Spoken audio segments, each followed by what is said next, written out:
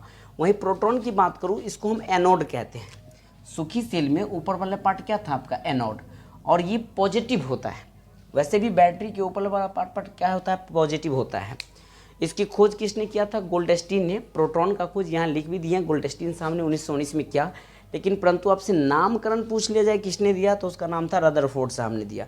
इसका चार्ज क्या है, 1.6 × 10⁻⁻19 कूलम्ब। ध्यान रखना यहाँ निगेटिव में है इलेक्ट्रॉन के चार्ज में, और प्रोटॉन के चार्ज में क्या लेना है आपको, पॉजिटिव, जो लिखा नहीं जाता है, छिपा रहता है।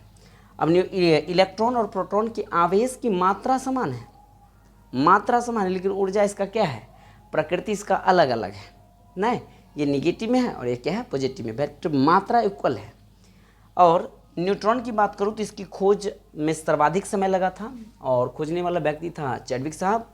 और इसके ऊपर जो चार्ज होता है वो 0 होता है। परीक्षा में आपको 0 ना दे करके उदासीन दे देता है, तो इनको थोड़ा ध्यान रखिएगा। 1-2 बिंदु और आपको समझा देते हैं और वहीं पर हम वीडियो को समाप्त करेंगे, लिखेंगे अगले पॉइंट को। इसका थोड़ा स्क्रीनशॉट ले लीजिए, उम्मीद है कि ले लिए होंगे। कभी कभी हटते नहीं रहते ना, तो छूट जाते, तो बच्चे लोग कहते हैं कि लिख नहीं पाते हैं। ठीक है, तो ये है अपना अगला पॉइंट, न्यूट्रिनो। प्रश्न पूछ लिया जाता है इनसे भी काफ़ी बार। आप तो इलेक्ट्रॉन, प्रोटॉन, न्यूट्रॉन ही समझते थे, लेकिन आगे आपको न्यूट्रिनो और पॉजिट्रॉन, इनसे रिलेटेड भी क्वेश्चन आ जाता है आपकी परीक्षा में। तो क्वेश्चन पूछा जाए न्यूट्रिनो की खोज किसने किया था, तो पाउली ने किया था। इनको याद रखिएगा, कंपटीशन लेवल में ऐसा आता है। और न्यूट्रिनो में द्रव्यमान और आवेश दोनों क्या होते हैं, शून्य होते हैं, इनको याद रखिएगा। वहीं पॉजिट्रॉन यानी इलेक्ट्रॉन के ऊपर जो पॉजिटिव चार्ज होते हैं उसी को पॉजिट्रॉन कहते हैं। और यानी सीधा सीधा कहा जाए इलेक्ट्रॉन का प्रतिकण है। पॉजिट्रॉन किसका कण है, इलेक्ट्रॉन का प्रतिकण है, और इसकी खोज एंडरसन ने किया था। तो ये दोनों नाम जरूर याद रखिएगा कि न्यूट्रिनो का खोज किसने किया, तो पाउली ने किया, और पॉजिट्रॉन का खोज किसने किया, तो एंडरसन ने किया। परमाणु संख्या और परमाणु द्रव्यमान, ये 2 टॉपिक पर के हम अपने आज की कक्षा को यहीं पर विराम देंगे। बहरहाल देखते हैं परमाणु संख्या, इसकी खोज मोजले ने किया था। कभी कभी प्रश्न आ जाए कि परमाणु संख्या का खोज किसने किया था, मोजले। हालांकि जब आपको पीरियडिक टेबल पढ़ाएंगे तो आधुनिक आवर्त सारणी का जनक भी मोजले को ही माना जाता है। और परमाणु संख्या को क्या चीज़ से सूचित करते हैं, जेड से सूचित किया जाता है। यानी किसी परमाणु के नाभिक में उपस्थित प्रोटॉन की संख्या को हम क्या कहते हैं, परमाणु संख्या कहते हैं। इन चीज़ों को याद रखिएगा, परीक्षा में पूछ लिया जाता है कि परमाणु संख्या किस संख्या के बराबर है। तो कोनो परमाणु के नाभिक में 2 ही कण हम देखें, एगो प्रोटॉन देखें, एगो न्यूट्रॉन देखे हैं, तो प्रोटॉन संख्या के बराबर आपका हो जाएगा परमाणु संख्या। यहाँ लिख भी दिया कि परमाणु संख्या को क्या चीज़ से सूचित करते हैं, जेड से, और वो किस संख्या के बराबर होता है, नाभिक में उपस्थित प्रोटॉन संख्या के बराबर होता है।